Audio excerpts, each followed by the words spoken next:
Kita akan bahas apakah HP Spectre X360 ini laptop yang bagus.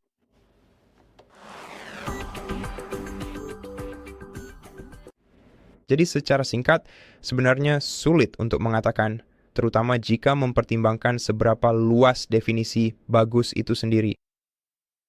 Pertama-tama, saya ingin memberitahu Anda bahwa laptop di depan saya ini adalah model tahun 2023, jadi bukan model terbaru, tetapi masih memiliki spesifikasi yang bagus, layar 16 inci 4K. Entah kenapa kita hanya mendapatkan refresh rate 60 Hz pada model ini. Saya juga tidak yakin apa masalahnya, tapi secara pribadi bagi saya tidak terlalu melihat perbedaannya. Maksud saya, ini bukan layar 60 Hz terburuk yang pernah saya gunakan. Tetap saja akan lebih baik jika setidaknya ada 120 Hz pada layar ini. Dan berbicara soal model, karena model ini dari tahun 2023, yang satu ini adalah barang rekondisi, dan saya melihat harga untuk model ini di internet, harganya bisa serendah $1.000, yang mana itu adalah harga yang sangat-sangat bagus untuk laptop seperti ini. Tentu saja, yang baru harganya sekitar $2.500. Seluruh seri ini memang agak mahal dan saya sendiri tidak yakin apakah memang layak dihargai $2.500, tapi untuk $1.000 perangkat ini benar-benar sangat layak dibeli karena banyak alasan. Nah, pertama-tama sekali lagi layar OLED dengan resolusi 4K. Saya tidak yakin apakah kita benar-benar membutuhkan resolusi 4K di layar laptop. Saya sendiri tidak terlalu melihat perbedaan antara ini dan 2K. Saya pasti akan melihat perbedaan antara 60 dan 120 Hz, tapi itu pilihan HP. Anda di sini untuk menilai. Spesifikasi laptop-laptop ini juga cukup mengesankan. Kita punya Intel Evo, kita punya Intel i7 generasi ke-13 yang merupakan CPU yang sangat-sangat bagus, yang bisa menangani banyak hal, dan kita juga benar-benar punya GPU discrete di laptop ini. Jadi saya memang tidak ingat nama model spesifiknya karena ini adalah GPU Intel. Ini adalah grafis Intel Arc A370M. Jadi sebenarnya ini adalah unit GPU mobile yang masih termasuk kategori GPU discrete dan performanya pun setara dengan kartu grafis Nvidia GeForce GTX 1650. Saya bisa bilang ini sedikit kurang produktif. Ya, FPS-nya sedikit lebih rendah di game dibandingkan 1650, tapi tetap saja dengan CPU seperti ini, memori RAM 16 GB dan juga GPU discrete ini, kamu bisa mengharapkan pengalaman gaming yang cukup baik di perangkat ini, bahkan untuk beberapa judul game modern. Hanya saja bukan di pengaturan tertinggi yang sekali lagi cukup mengesankan karena laptop ini saya rasa memang lebih didesain untuk ultrabook. Dan ya, ini adalah laptop all-in-one yang seharusnya saya sebutkan tadi. Ya, punya layar sentuh, juga punya mode tablet, bisa diputar 360 derajat juga, seperti namanya, memiliki sepasang engsel logam yang bagus, yang bisa kamu lihat di sini, dan layar sentuhnya sangat responsif. Menurut saya, perangkat ini cocok digunakan sebagai laptop jika kamu tidak membawanya kemana-mana, jika kamu hanya di rumah saja. Karena perangkat ini memiliki berat 2 kg atau 4,3 pon. Jika kamu tidak menggunakan satuan kilogram, itu sangat berat, benar-benar berat, dan sangat sulit untuk membawa mesin ini kemanapun. Jadi dalam hal ini, perangkat ini juga memiliki kualitas baterai yang biasa saja. Jadi daya tahan baterainya bisa mencapai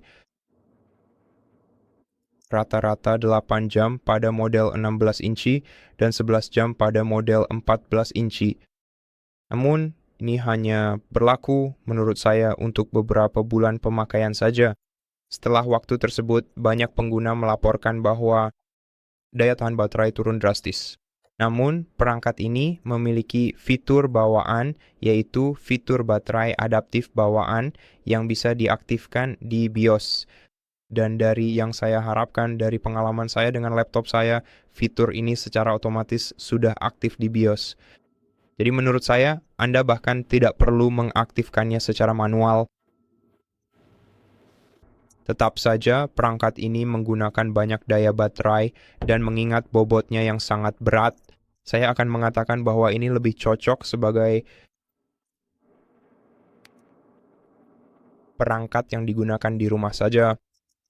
Saya tidak akan terlalu sering membawanya kemana-mana. Jadi ya, perangkat ini bekerja paling baik saat Anda menghubungkannya ke adaptor daya.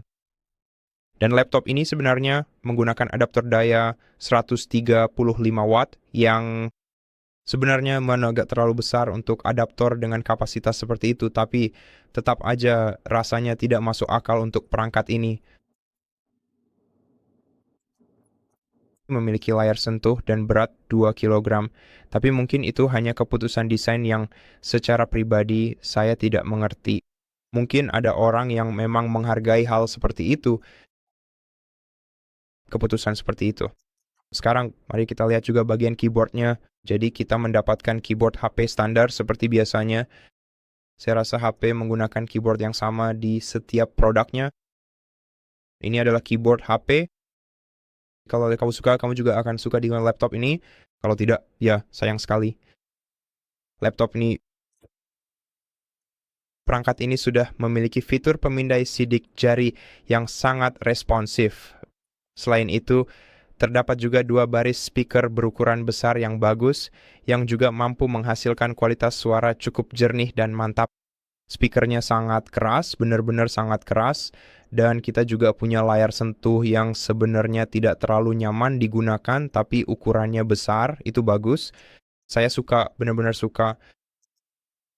Selain memiliki pemindai sidik jari, kita juga punya pemindai inframerah di kameranya, dan sekarang kualitas kameranya juga luar biasa. Saya akan bilang, biar saya tunjukkan saja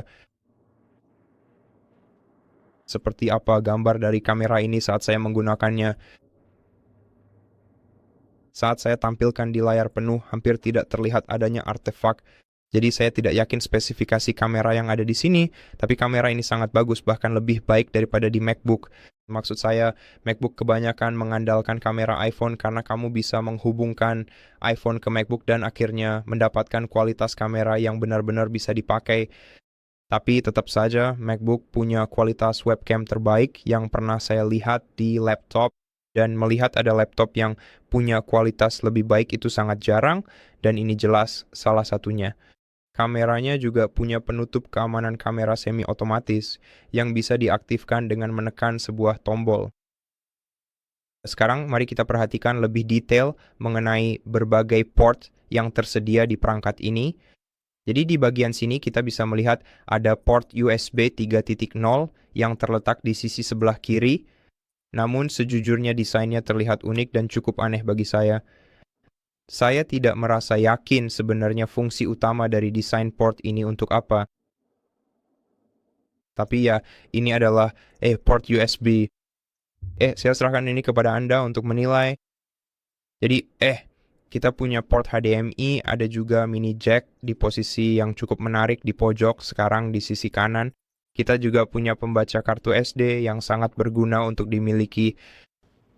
Selain itu, di sisi ini ada port Thunderbolt, sebuah port khusus pengisian daya tipe barrel, dan satu lagi port Thunderbolt tambahan di pojok sini.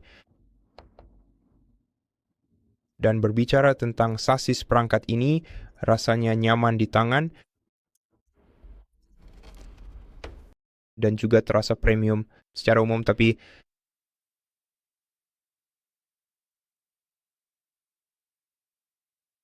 saya benar-benar khawatir. Kualitas pembuatannya benar-benar membuat saya khawatir.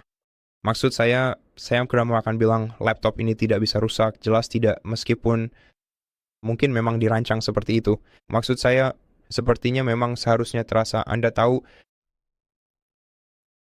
sangat